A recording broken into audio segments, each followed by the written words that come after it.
Saya akan mulai dalam 3, 2, 1. Bagaimana jika suatu hari nanti Anda bekerja di perusahaan manufaktur dan Anda terkena PHK karena perusahaan tersebut melakukan kegiatan otomatisasi? Maka dari itu saya Adi Kumal Ahlak Tamami sebagai pembicara pertama dari tim pemerintah dalam mosi. Dewan ini akan mengenakan pajak tinggi terhadap perusahaan manufaktur yang melakukan otomatisasi terhadap sebagian besar kerjanya. Perusahaan manufaktur adalah suatu perusahaan yang bekerja di bidang pengelolaan bahan baku menjadi bahan setengah jadi atau bahan jadi dengan ditenagai oleh mesin dan juga ditenagai oleh pekerja. Setiap perusahaan yang aktif atau perusahaan yang bekerja dalam produksi akan dikenai pajak. Pajak adalah suatu hal yang dibayarkan kepada negara dan bersifat memaksa. Pajak seringkali digunakan untuk mensubsidi kegiatan produksi, baik itu produksi itu secara langsung maupun kegiatan ekspor-impor. Saat ini, untuk menekan pengeluaran dan meningkatkan laba bersih, banyak perusahaan yang melakukan otomatisasi. Otomatisasi adalah penggunaan mesin yang lebih banyak dan menurunkan penggunaan pekerja untuk kegiatan produksi atau bisa dibilang melakukan PHK.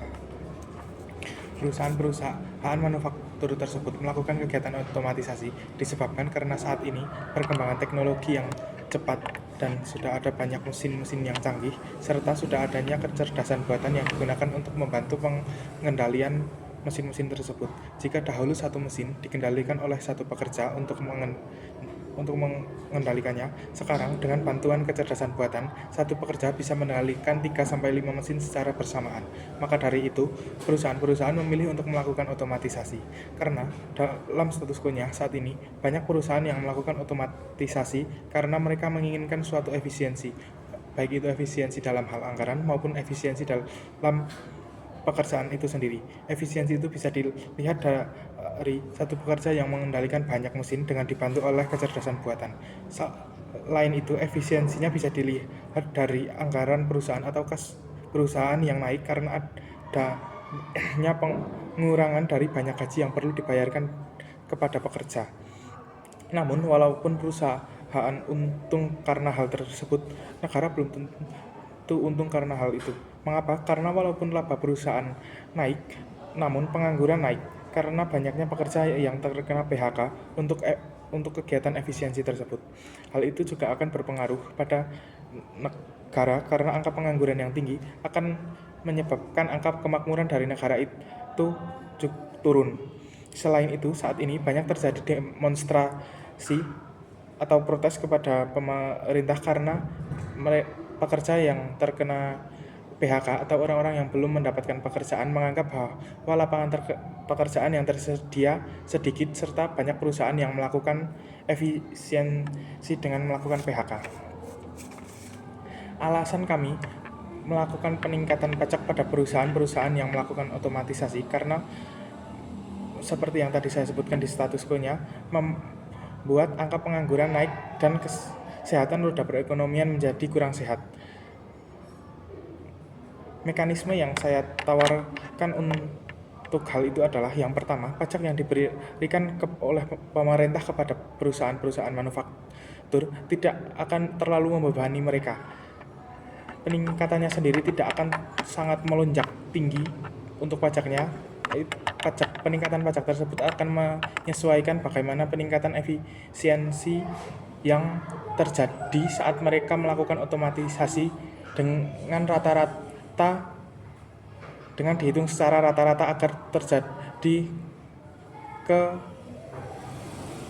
kesamaan terhadap peningkatan pajak. Yang kedua, pemberian pajak yang tinggi terhadap impor mesin.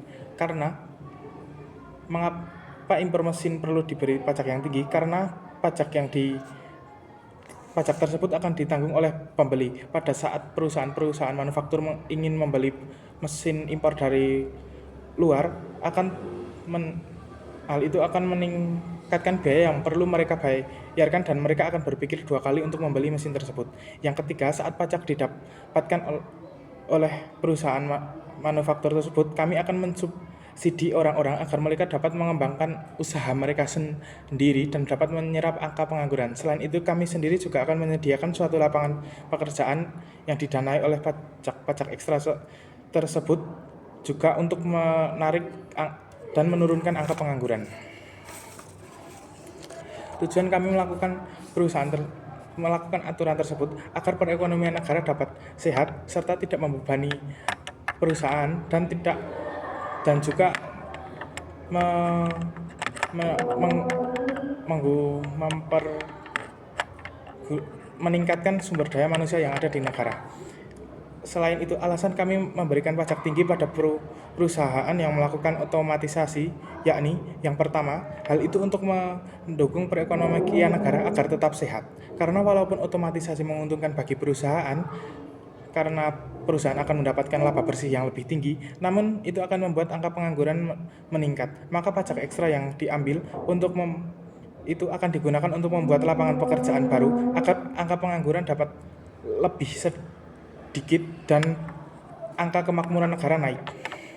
Yang kedua, meningkatkan inovasi dari perusahaan itu sendiri. Karena pada saat perusahaan terkena pajak tinggi, mereka akan berpikir untuk mendapatkan keuntungan atau laba yang lebih tinggi. Maka dari itu, pada saat pajak yang tinggi itu akan mendorong perusahaan-perusahaan untuk melakukan inovasi yang baru agar produk mereka lebih baik daripada perusahaan-perusahaan yang lain dan mereka akan dapat menjual lebih banyak produk-produk mereka dan membuat mereka mendapatkan untung yang lebih banyak. Walaupun pada saat keuntungan mereka naik, pajak yang mereka bayar juga naik, tapi hal itu akan berpengaruh kepada kas perusahaan yang juga naik. Yang ketiga adalah meningkatkan kas negara. Pada saat pajak yang tinggi diterapkan, maka kas negara sendiri juga akan meningkat. Selain itu, pada saat kas negara naik, hal itu juga bisa digunakan untuk mensubsidi perusahaan-perusahaan manufaktur tersebut dalam kegiatan ekspor. Saat hal itu terjadi, itu juga akan menguntungkan pemerintah, pekerja, serta perusahaan karena perusahaan yang diuntungkan karena ekspor mereka yang tinggi, kas negara yang naik karena dolar ada, dan pekerja yang mendapatkan lapangan baru di sektor ekspor dan impor. Terima kasih.